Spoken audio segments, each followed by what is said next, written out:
Alyea. I'm better known as Toma, T-O-M-A. And I was a newsman with ABC at WFAA in Dallas on November the 22nd, 63, when President Kennedy was shot. And I was on the scene a few seconds after the shooting and to record the events that transpired after the shots were fired. So when he got through with his speechifying in the big banquet hall there, Jackie came in. Is that where he put on a cowboy hat or something? I don't recall. Were you there? I was there. Did you get any of this on tape? Yeah, no, we didn't shoot tape in those days. We shot film. Okay, I know other people. You mean the audio? Yes, the audio. No, we didn't have anything to do with audio at all. We were just there as film newsmen. I see. But back then you wrote the story. I see. But he had his breakfast, his last, I didn't know it was his last cup of coffee, but I filmed his last cup of coffee. But Jackie came in and everybody stood up and applauded, and everybody, Lyndon Johnson, of course, was there, and Governor Connolly was there, and they were very gracious, and the president was gracious, and he stood up and helped her in her seat. And so she had her own private entrance, you see. After the president had his entrance, she wanted her entrance, evidently, so she came in and there was this thing to do all over again. But he finished, and then when he went out, the crowd was there. I'm sure it was a different bunch of people, but he again walked across the street, and they had a little platform there that they had made, and he was going to do his speechifying on the platform along with the local politicos, senators, and et cetera, this type of thing, and governor. And then when he got through making his speech, again, he walked into the crowd. And, of course, this drives his security nuts, but nevertheless, the same thing happened after he was through, and the Secret Service or whoever herded him back toward the limousine. Now, it was raining. This morning, it was raining. And the bubble was up on the limousine. And it was raining in Dallas. Before they left, they took the cover off. My camera had broken the night before. We were in the press club. After we covered the president, I was up in the Fort Worth Press Club. We had a room there because we were going to come, you know, the next morning we were coming down, it was Friday, and film the president. And I had set up the sound camera and I got his speech on sound. And then after his speech, well, then I went up close to the podium and got some still shots. Oh, you did get him on sound. But I don't have the sound. But you did shoot him in sound. Oh, yes. They used 16 millimeter. Yeah, but I never got it. So my assistant was driving the news unit, and as we were coming under the triple overpass, inbound from Fort Worth, we'd come in, we're coming up Commerce, and then there's Main Street, which is a good tobacco spit away, you know, and likewise to Elm Street. Well, here's the president coming. We just accidentally timed it where he was opposite the school book depository as we were parked at the light, ready to turn right at Commerce Street. And we could look over there and we could see the president, you know. And I thought at the time, well, you know, maybe I should jump out and go over there and film all that. But knowing that we had, Mel Couch was assigned to cover the president from this platform. And I thought, well, Mel's covered that all right. I better get the film back. And then just over there and saw all this going on. And Curry's voice on the, which you just didn't hear. You know, shots have been fired at the president. These are not the exact words. I want this to go on tape. But as I recall, this is what the information was that came in, that I heard on the Chief Curry's voice is on the shots have been fired at the president. All units code 3, Parkland Hospital. Now, those might not be the exact words, but that's the essence of the thing. I had glanced at the motorcade. I did not see I did not see any shots. I did not see any of the activity other than the car speeding off. You didn't hear anything? No. At this time, did you jump out of the car and begin your run? Yes. Is this immediately when the car sped off, you moved? Yes, right. Okay. Oh, I mean, I knew it was a story then. I mean, I knew that something had happened and there was trouble. I didn't know what, but I knew it involved the president, and there was the president's motorcade. Where did you run? What direction did you run? I grabbed my assistant's camera, which just like mine, but it worked. I grabbed as much film as I could grab, and that was 5 rolls. Stuck them in my coat pocket and was running and shooting at the same time. Okay, you get out of the car. What's your immediate route? What can you remember? I ran right straight toward the school book depository. Why did shooting you... on the way. Okay, why did you run right straight toward the school book depository? Because I saw that's where the president was. I mean, that's where the motorcade was. And he said shots had been fired at the president, and there was the president's car speeding down and all this activity. Did he say shots had been fired from the depository, or did he say shots fired at the president? No, he said shots had been fired at the president. Okay, now you're running toward the depository. Can you describe to me that time of running toward the depository, entering the depository, and what was going on? There was a lot of frantic action. People were running. Some people were throwing themselves on the ground. One policeman tried to stop his bike and laid it down in the street and stuff like this. I'm looking for red lights on cars, police cars where they stopped. I'm looking for policemen apprehending somebody or trying to apprehend somebody. Clusters of uniforms or guns or anything to mark this is the spot, right? I didn't see any. You're filming this with what camera? Bell and Howell, 16 millimeter Bell and Howell. Well, I went in with the first batch of policemen. I say policemen, that covers everybody. That covers Treasury agents, Secret Service, FBI, local law officers, uniformed law officers. I went in, we hit the door sort of at the same time. When I got to the school book depository, I was looking around for what's happening. Shots have been fired at the president, and I don't see any police doing anything. People were just sort of milling around, like nothing happened. I said, I don't believe this. One civilian looked up at the building, and I thought, that sucker's inside, and I made a run for the door.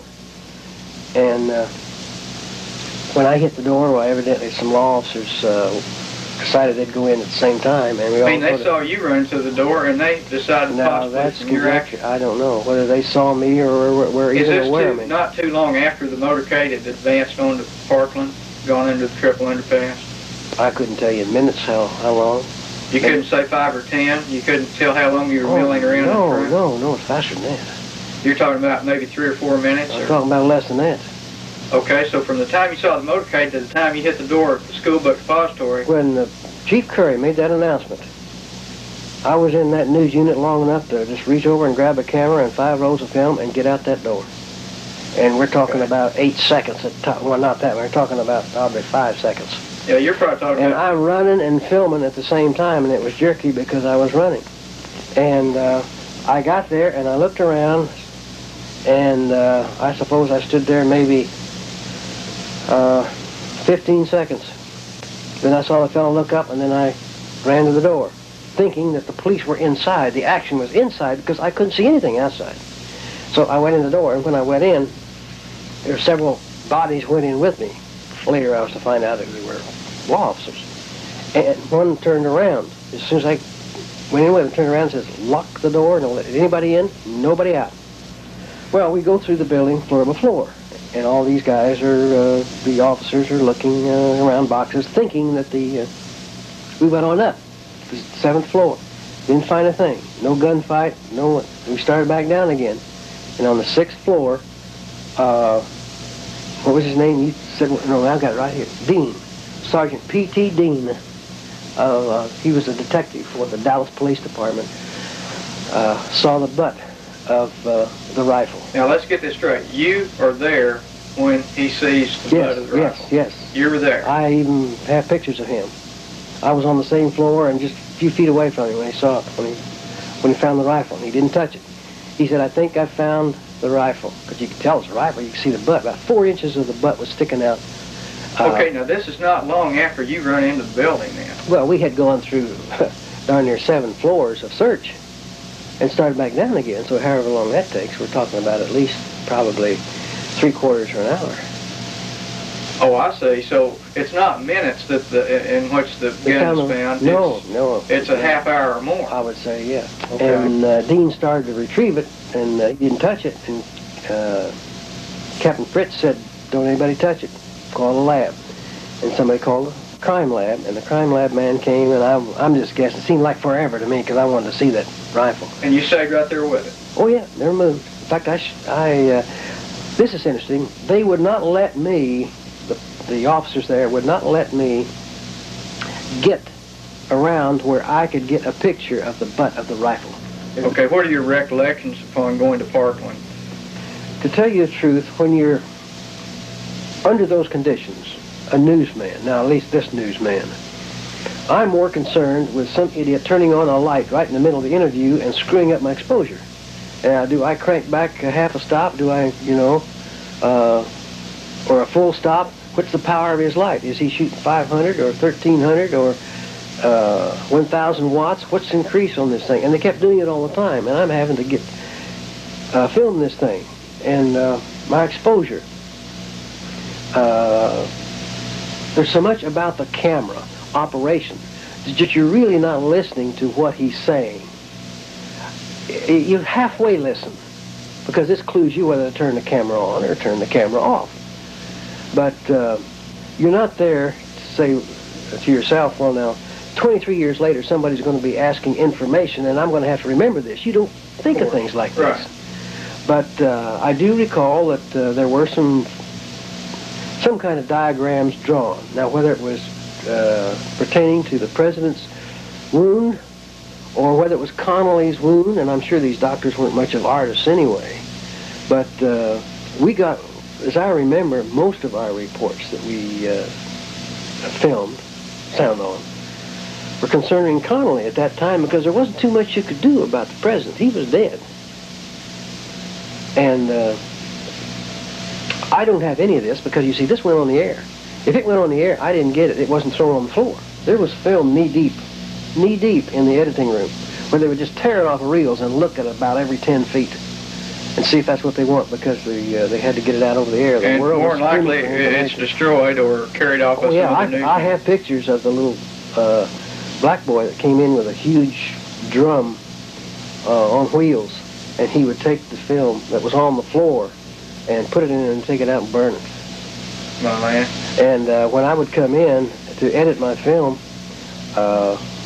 I'd have to go right back out, but I would always pause enough to see if any of my film was going out and being burned, and because I at least wanted to save what I had shot of it, because I figured that this was going to be a historical thing, and I'd kind of like to have it for a keepsake. And I'd pick it up and look through it. If it looked like it was mine, well, I'd just put an empty reel up there and just crank it on there and stick it in my pocket. And I'd pick up another one, and then if it was somebody else's, I'd drop it, and I'd find something that was mine, because I was shooting so much of the stuff then that probably 50% of it was mine. Film was going through cameras like you wouldn't believe. Let's go from Parkland.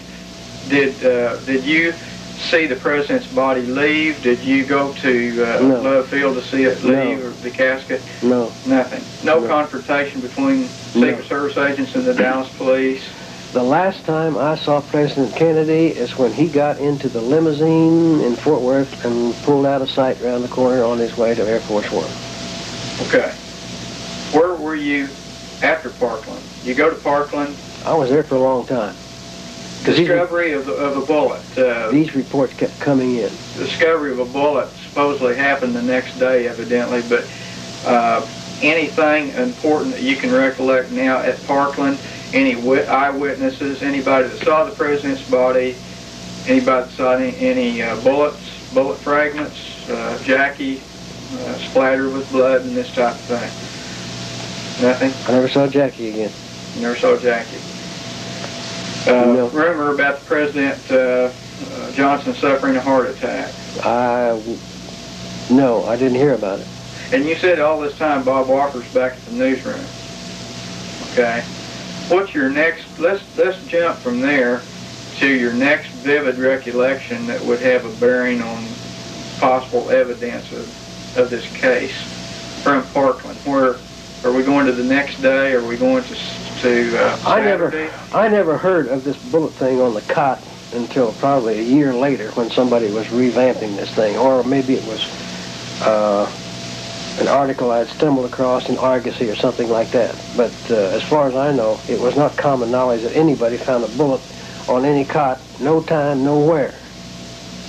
during what period of time? And there were a lot of newsmen there, and there were a lot of doctors there, and nobody even mentioned bullet in the cot that wasn't damaged or anything like that. That came up a year later. It came up almost a year later? Well, I say a year later. It could have been 3 years later, but I mean, I heard about it. Okay, not 2 or 3 days later, but approximately a year when you would have. When I heard about it now, I'm just saying from my standpoint, and I mixed and was with newsmen from all over the world. I mean, by that time, there were hundreds of people there. Okay, where do you go from Parkland? And we talked. You know, we shared information. You leave Parkland, then what's your next recollection that has a bearing on the case at all? I know you're probably tired. What'd you do, go home or keep on working? Well, I made so many trips in and out of Parkland while Governor Connolly was being worked on. We wanted reports of the governor. And that was sort of my beat, because that really, at that time, for the next day or two, was the only thing that we had to go on connected to the shooting, was Connolly. Any trips to see Oswald at the police station? Were you in any of those news conferences where Oswald disavowed any knowledge of shooting President Kennedy? During this, I never was at the police station. Now, I don't remember now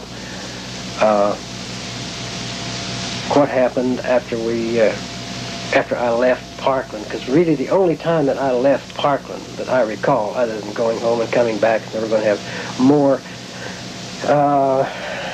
like Saturday, I was at the hospital getting reports, you know, when they were given on Connolly. Sunday, I was at the hospital. Nellie, the governor's wife, was making a statement to the press about her husband, the governor. And she broke down and started crying and could not finish her statement to the press. And so they took her off, and the doctor had come back to do some talking, and a newsman, I'd never seen him before, he must have been one of the national bureaus, was on a telephone in the back. Now I think he must have been a print newsman, because he didn't have any cameras or no assistance with cameras. He came running up in front of us while the doctor was talking, and we were all filming, saying, "Oswald has been shot." Initial reaction? Ha! I mean, he started breaking down that equipment, and I left my equipment standing. I got him wheeling Oswald down the hall. Well, he's evidently alive at that point, unless somebody's holding his arm up, but he looks like he's got his fist clenched.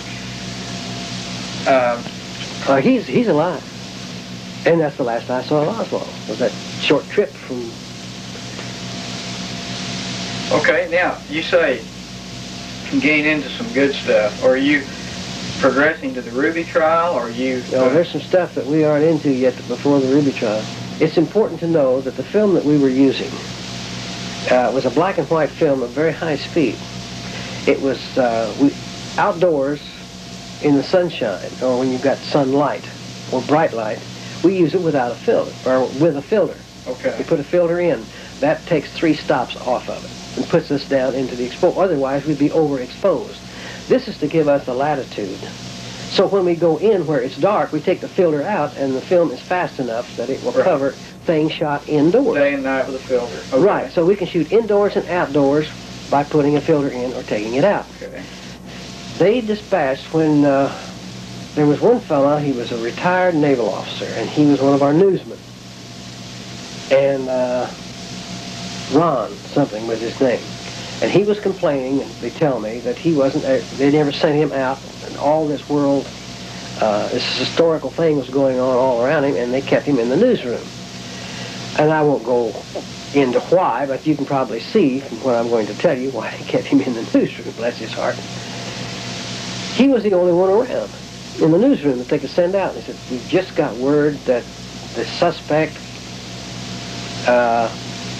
is in the Texas Theater out in Oak Cliff." They dispatched him to go out there. He got there the same time the police did. he went in with the police when they were searching for Oswald. Now, by this time, they had a description of Oswald because Oswald did not come back after lunch. This is how they were on to Oswald. He did not return like he usually does. So they put out a description and where he lived and all this kind of stuff. And so when he goes in, all this is taking place with Oswald. The fight. They turned the lights on in the theater, so he's got plenty of lights to shoot.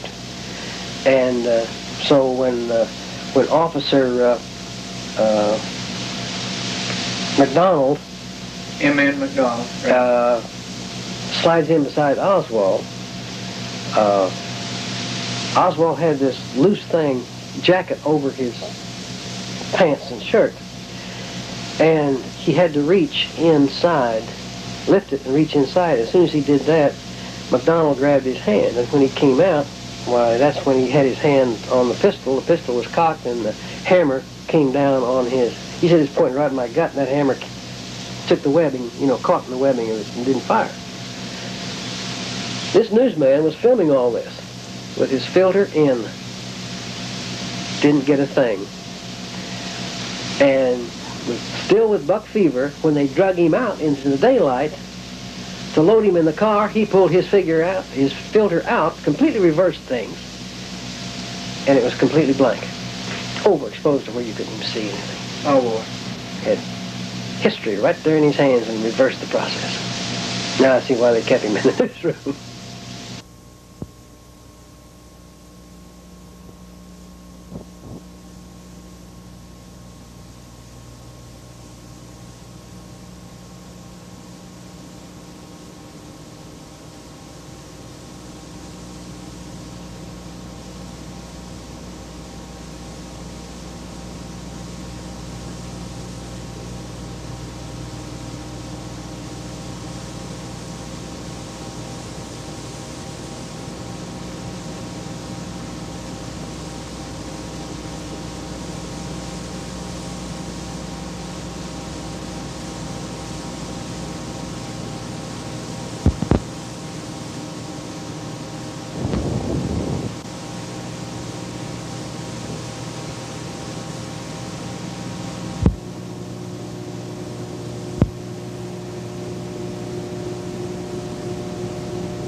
look at the film again, Ron, and you narrate it this time because you were there.